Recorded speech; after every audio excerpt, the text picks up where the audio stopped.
Baru-baru ini saya iseng-iseng saja mengamati channel ini, dan ternyata ada beberapa kesalahan yang terjadi di channel ini yang tidak menutup kemungkinan terjadi juga di channel teman-teman. Apa saja kesalahan tersebut? Simak terus.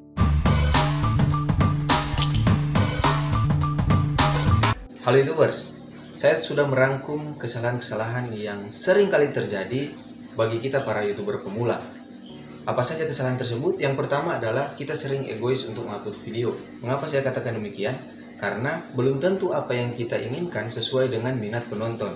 Teman-teman harus mempelajari apa yang dibutuhkan penonton.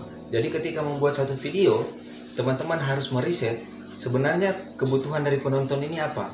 Channel saya itu temanya apa. Sehingga ketika teman-teman memberikan video itu kepada penonton, maka penonton tahu apa yang teman-teman bahas saat itu. Jadi jangan sesuai dengan keinginan kita, tapi lihatlah apa kebutuhan dari penonton tersebut untuk membuat konten. Yang kedua adalah janganlah mengupload video karena kita sudah harus upload video. Jadi tidak seperti itu ya teman-teman.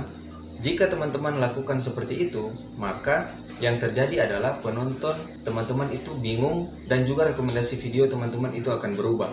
Karena yang pasti ketika teman-teman mengupload video yang terburu-buru, itu bisa menjadi kesalahan yang fatal.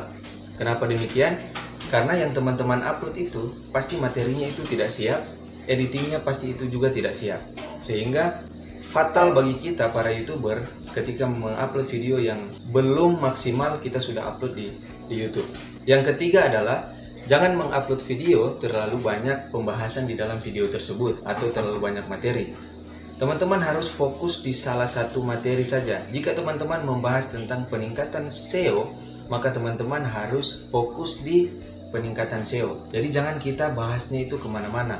Karena banyak yang saya lihat para YouTuber membahas itu thumbnailnya apa, judulnya apa. Pada saat pembahasan, lain lagi yang ada di dalam video teman-teman. Jadi terlalu banyak yang dibahas, akhirnya penonton tersebut bingung.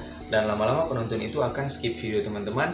Dan teman-teman tidak bisa mendapatkan subscriber, viewers, dan juga jam tayang.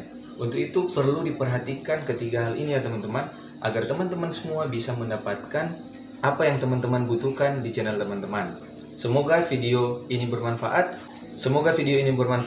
Teruslah mencoba dan jangan pernah buat kesalahan yang saya.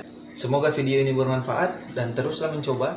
Semoga video ini bermanfaat dan teman-teman harus terus mencoba, tingkatkan terus retensi channel teman-teman, dan jangan lakukan ketiga hal yang saya katakan tadi. Saya Brian, undur diri.